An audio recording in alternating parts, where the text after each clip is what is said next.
Apparently, we've had several grace-to-grass stories, but few of these stories actually stand out. Amongst them is the story of a one-time popular Lagos socialite and billionaire who once owned several fleets of luxurious cars like the Lamborghini, the Ferrari, a Bugatti, and many more in his garage in the early 90s. He was once a revered figure in the Nigerian elite circles who enjoyed the adoration of musicians and Lagos high society for his generosity and affluent lifestyle.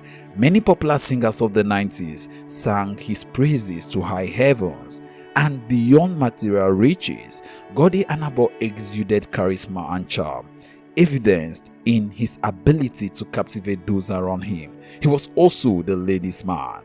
He once disclosed a staggering 3 billion naira cash deposit on a particular day in Equity Bank in 1990, and that is equivalent to over 70 billion in today's exchange rates.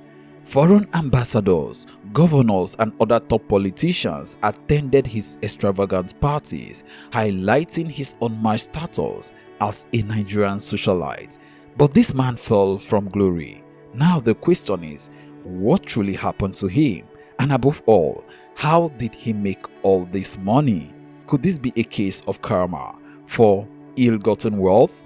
Well, stay tuned as we unravel the story of this one-time billionaire who is now a taxi driver on the streets of Lagos. Trust me, his story will teach you a very big lesson about life. But before we begin, if you're new to our channel, you're highly welcome to Laura Emi TV, and please do also hit on that subscribe button, and do not forget to turn on the notification bell so you can always stay notified and updated whenever we upload a new video. We upload very interesting contents every day. Without further ado, let's jump right into our story.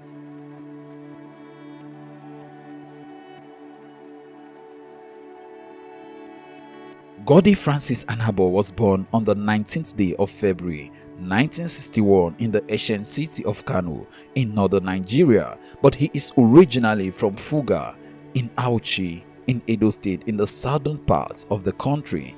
Goddy and his family relocated from the city of Kano while he was still very young.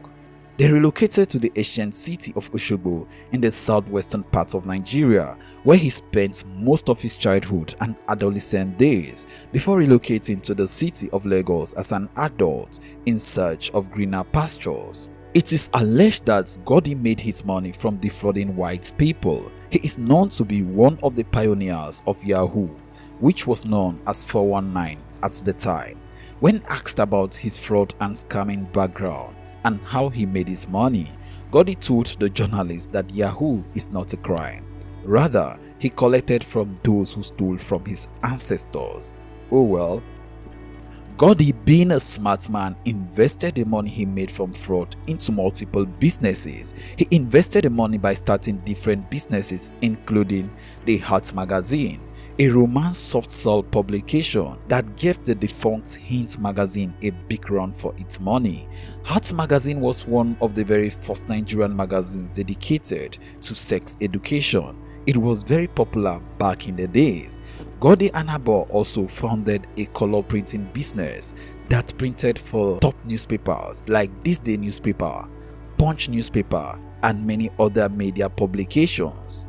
He also had a security company and was among the pioneers, even though the security guard companies have not become mainstream.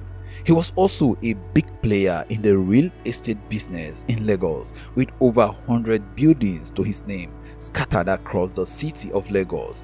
And beyond all these companies, Goddy was stupidly rich in every word. He once confessed that he had deposited 3 billion naira at Equity Bank in 1990, and 3 billion naira as at then is equivalent to 70 billion naira in today's exchange rate. That was how rich he was.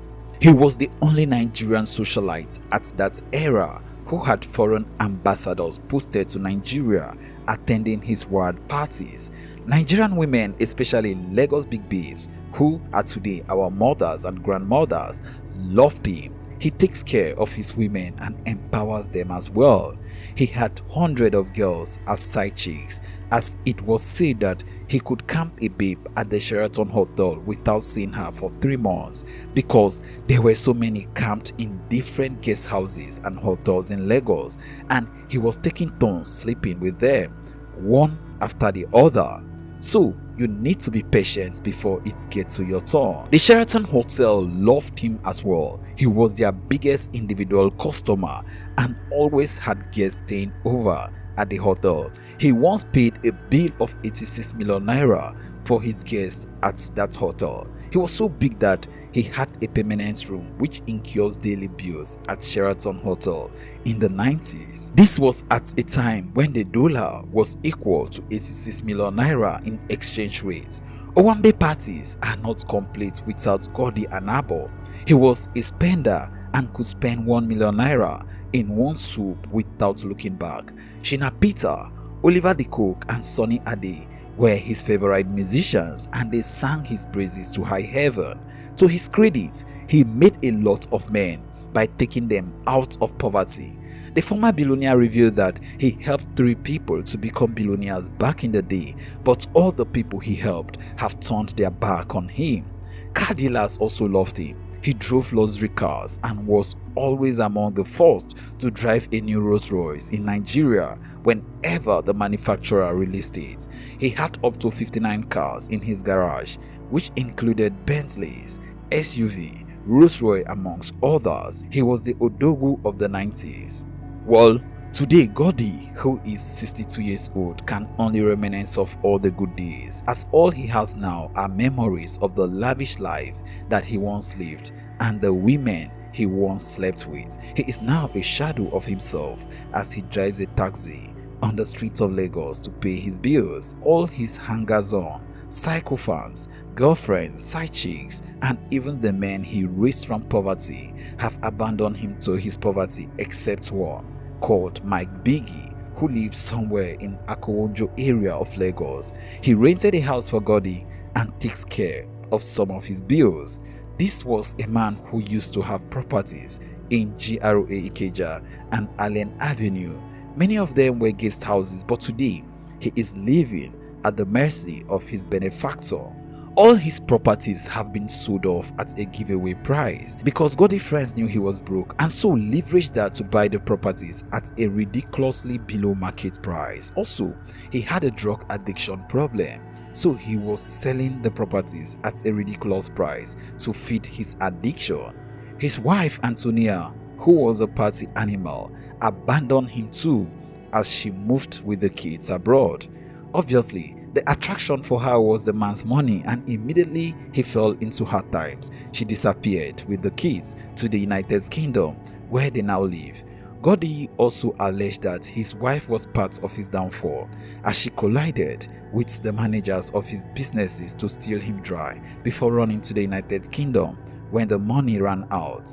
Goddy Anabor's grace to grass story is a lesson for all to learn. Ill-gotten wealth doesn't last. Easy come, easy go. It is a short-term solution and pleasure, and all that money will end up going down the drain just like it was made.